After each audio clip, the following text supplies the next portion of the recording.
So most of you know that I run a part-time children's birthday party entertainment service where I portray princess fairy tale characters for little kids at birthday parties and stuff. So that video I made on it before, which I will link above, that I often get a lot of comments on, or a lot of DMs from people who have seen that video, or just if people in general in real life, if people that I personally know find out about that, they often have a lot of questions to ask me about it. So I thought today I would do a video, kind of like an FAQ, like frequently asked questions that I receive about doing that. First thing that comes up from people that are trying to start up a princess party service, I guess, is often how I handle copyright issues. The rules that I go by, and by the way, I just want to say as a disclaimer, I got most of this information, or learned most of this information, from Little Princess parties. They are based in Iowa in America, and they have a website, but I don't think it's called Little Princess Parties. But if you Google Little Princess Parties, then it comes up. But I think the website is like partywithaprincess.com or something. I'll link it below anyway. But I learned most of my stuff from their website. It's really helpful, and they even have a whole section, I think, which is like a help section on their website. First of all, again, Little Princess Parties do this really well. They have a disclaimer on their website. Now, I think this is a really good idea. If you're setting up a Facebook page, an Instagram page, a Twitter page, a website of your own, anything like that, even maybe put this on your leaflets when you're making leaflets, you don't need to put a disclaimer, but I would say put a disclaimer. So what they've done here is at the bottom of the page, they've got a disclaimer that says, "We are in no way affiliated with the Walt Disney World Company. All characters and names are in the public domain. Anyone who fails to understand this will not be allowed to book with us." So a nice little simple thing, keep it brief. A disclaimer to basically say that you're not ripping off any Disney characters. And this brings me on to my next point. When you are advertising, there are certain names that you can and can't use. So, for instance, Snow White is completely fine because Snow White is the name of the original novel, like the book, the Brothers Grimm book.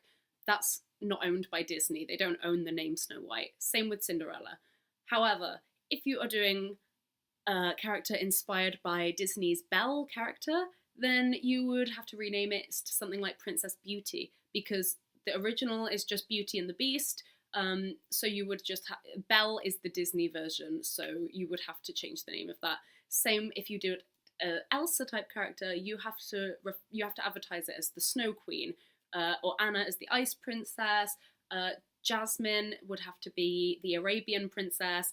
Ariel would have to just be the Little Mermaid. Rapunzel's fine because Rapunzel, again, it's the name of the original book. They don't own the name Rapunzel. Yeah, to sum up the copyright issue, it's really, as long as you let people know and make it clear that you're not associated with Disney and you are not, you're not branding it. You can't call your business like Disney Princess Parties because, obviously. So, just keep it vague. Just make sure that you're kind of keeping it vague as like, fairy tale parties, princess parties. Question I get asked fairly often is about party content. What do you do at the parties? How do you fill up this time span?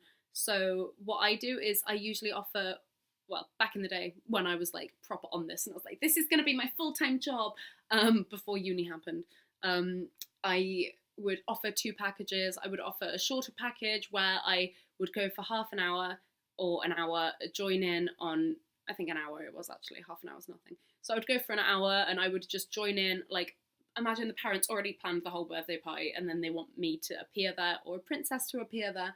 Then I would appear for an hour, join in on like any games they have, maybe present the birthday cake, get pictures with kids, that kind of thing. And trust me, that hour flies by, like, for real. And then the second package that I used to offer would be 2 hours and it would be me like running the party. I would bring the games, I would bring the prizes, I would bring the party bags with one of my leaflets inside. And I would just get the parent to like organise the venue, sort the cake and the food, and like obviously invite the guests, and I would like provide the rest and like fully run the party for 2 hours. This usually included like maybe reading a story. Games I would do like Pass the Parcel. So you would ask how many kids it was for, you would bring that many party bags, that many layers of Pass the Parcel. When I was doing my Snow Queen parties, then I would, I'd make it kind of more specific to kind of I don't want to say the film because I'm not affiliated with the film, but you know, Snow Queen themed. So it would be like pin the carrot on the snowman, pin the nose on the snowman. You know, instead of egg and spoon race, like egg and snowball race. Like, yeah, it sounds stupid, but things like that that kind of keep the theme of the party going. And other than that, just normal kids' party games. You know, musical bumps to Disney music, coincidentally. Yeah, just, you know, stuff like that. Like, read a story to the kids. Party bags were easy. Prizes. This is a top tip. If you're from the UK, you know that Poundland is your godsend. You go into Poundland and you can pick up, you know, like so much like princess themed merchandise, let's say, and just really cheap stuff that, like, you know, sweets or lollipops or like, you know, those little. I've got a box under my bed full of this stuff, but you know, just bits and bobs. Kids are easily pleased, put it that way. Do you sing at the parties? I'm not a singer. I can't sing. I have very little singing talent. But however, there have been occasions where I have done a lip sync. Never done this at a party actually, but at a Christmas grotto, I would like lip sync and dance with the kids, and trust me, they don't know.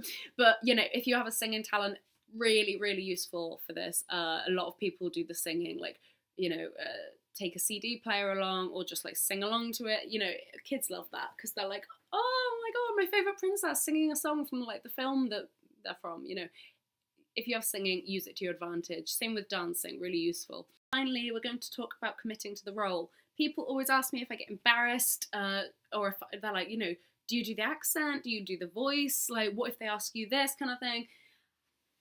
To be honest, I mean, I think I don't know if I'm fair to say this, but I feel like most people that do this as a job or have their business that does this have probably auditioned or thought about auditioning for Disney, to work in a Disney park as a face character.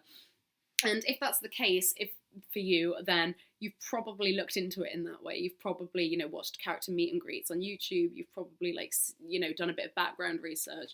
And, you know, I really use those same techniques, like on the morning or the night before the party or the morning of the party. I would watch the film of the character I'm meant to be portraying. But to be honest, I mean, again, if you're doing this sort of thing, you probably know those films backwards, same as me. But yeah, just watch the film, get into character, and like the answers, once you've done it once or twice, the answers really do come naturally to you. For instance, I love to tell this story. At the one party I did, these kids were like, you know, kind of whispering, like, how do we know if she's real or not? Like, you know, kind of looking at me skeptically, because when you first go in, a lot of the time it's like overwhelmed shock kind of thing. But once they get used to it, they're like, ah. But yeah, they were kind of looking at me skeptically, like, you know, is she the real deal? Like, I don't know. And they were like, oh, I know. Oh, so, and they asked me, they were like, how did you get here? And I was like, told them, you know, I wasn't going to say that I came in my mum's Ford Focus to the party. I just said that Kristoff brought me on the sled with Sven the reindeer, you know, all the way from Arendelle, and the kids were like, she is real! And I was like, oh my god, it's literally that easy. Like, if you know, if you know the film, if you know the background and you know the character, it's not too hard. I get asked this even though it's really boring. People often ask me about taxes and how I pay taxes. This is the problem. So for me, it was like really not a big deal. Like, it's a part-time thing. I set this up, I started doing this when I was like 15, 16. I was like in school still. It was like a party a month, party every couple of months, literally, not a lot. So I knew that I'd never really, it wasn't a big thing. I wasn't like an adult. I wasn't like doing this as my full-time thing. But still, I kept a folder that was full of like, you know, I recorded like the money I spent just in case my mum told me to do this. But it was like just recording your spendings like for the business and like, you know, keeping invoices and really boring paperwork stuff that I feel, you know, bad even boring you with. But if you have any further questions, then feel free to send me a message. Anyway, thank you for watching this video. I will link the original video below and above and all the rest of it. Thank you. Bye.